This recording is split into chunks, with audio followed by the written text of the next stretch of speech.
Les clearances d'entrée. Alors là, on va faire pays par pays. Ton feedback sur la Thaïlande? Alors, clearance, en Méditerranée, on ne fait pas de clearance. Donc, pour des aux Antilles, on va dire. Aux Antilles, on fait des petites clearances, mais qui sont très rapides. Et qui coûtent pas grand-chose. C'est juste pour indiquer que le bateau et les passagers sont là. Ici en Asie, c'est un peu plus long en termes de démarches, paperasse et tout ça. Donc on y passe un peu plus de temps. Alors où on prend un agent et qui s'occupe de cette paperasse-là, rébarbative, ou on le fait nous-mêmes et on passe un peu de temps. Donc effectivement, d'un pays à l'autre, c'est-à-dire de la Thaïlande à la Malaisie, et bien là il y a un check-in et check-out, c'est-à-dire que quand vous rentrez dans le pays, vous faites un check-in, vous allez voir les autorités, donc les customs et l'immigration, et déclarer votre passage. Et quand vous repartez du pays, ben, il faut faire la même chose. On appelle ça un check-out. Et puis, au prochain port, ça sera ça aussi. Donc, comme les pays sont très rapprochés en Asie, entre la Birmanie et la Thaïlande, c'est vraiment la porte à côté. Il m'est arrivé de faire des croisières en Birmanie en partant de Phuket. Donc là, on fait 8 heures de nav, on est déjà en Birmanie. Donc là, c'est check-in complet, tatati tatata, et puis on fait notre croisière, check-out, on rentre en Thaïlande, on fait un check-in, et ainsi de suite, et ainsi de suite, et ainsi de suite. Moi, je vais mettre alors pas un bémol, mais moi j'ai connu 2 personnes qui avaient oublié de faire un check-out aux Grenadines. Quand ils sont revenus la saison d'après, ils se sont fait arrêter. Le mec il dit, mais pour nous vous n'êtes jamais sortis, donc vous avez fait un overstay. Et ça s'est réglé avec deux sous de table. Ça a été très compliqué. Ouais. Donc, et la deuxième chose, tu dois savoir ça. C'est très important de rester dans les règles. Même là-bas aux Antilles, quand même, il faut bien faire les choses. Et une deuxième chose que tu dois savoir, que j'ai vécu et que je trouve horrible, c'est la Grèce. En Grèce, ils sont pour aller d'une île à l'autre, il faut aller prévenir le capitaine de port, comme quoi. Ouais. Alors qu'ici, je veux dire, t'es à Phuket, tu descends à Koh Phi Phi ou tu descends à Krabi, personne te demande de venir t'enregistrer parce que t'y vas, quoi. Il y a quand même cette liberté. Ça, c'est la Thaïlande, c'est un peu la magie de la Thaïlande, c'est un petit peu pour ça qu'on est là aussi.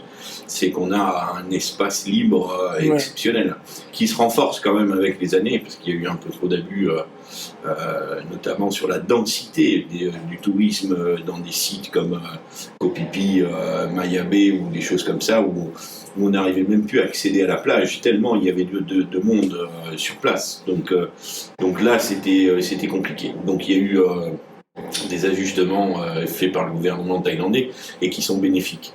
Donc c'est parfait. Cela dit, il faut rester dans les clous, c'est très important. Il faut savoir qu'un extend stay en Thaïlande... Extend stay, c'est une prolongation de visa. Ouais, non, c'est une prolongation de visa quand tu le fais, mais quand tu l'oublies et que tu fais pas ton check-out, donc on appelle ça un extend stay et tout, et si t'as pas fait ton check-out, ben là, en Thaïlande, c'est 500 bahts par jour, si mes souvenirs sont bons, s'ils n'ont pas réactualisé le prix, mais ça va vite, parce qu'au bout d'un mois, ça fait 15 000 bahts. Ça fait 15 € jour pour faire ça. C'est assez cher, et ça peut continuer comme ça à l'infini, jusqu'au jour où vous remettez les pieds en Thaïlande et on vous dit l'ordinateur fait bip bip.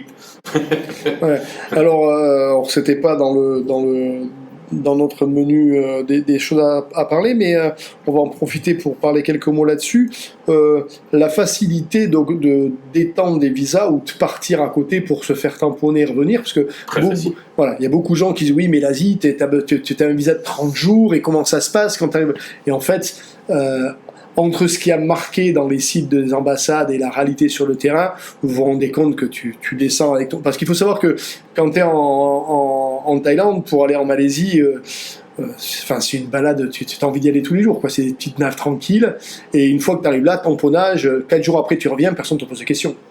Non, et même si tu as fait une erreur, comme mon ami Thomas, qui s'était acheté un bateau livré en Malaisie, et il l'a ramené en Thaïlande, et il a oublié de faire son check-out en Malaisie.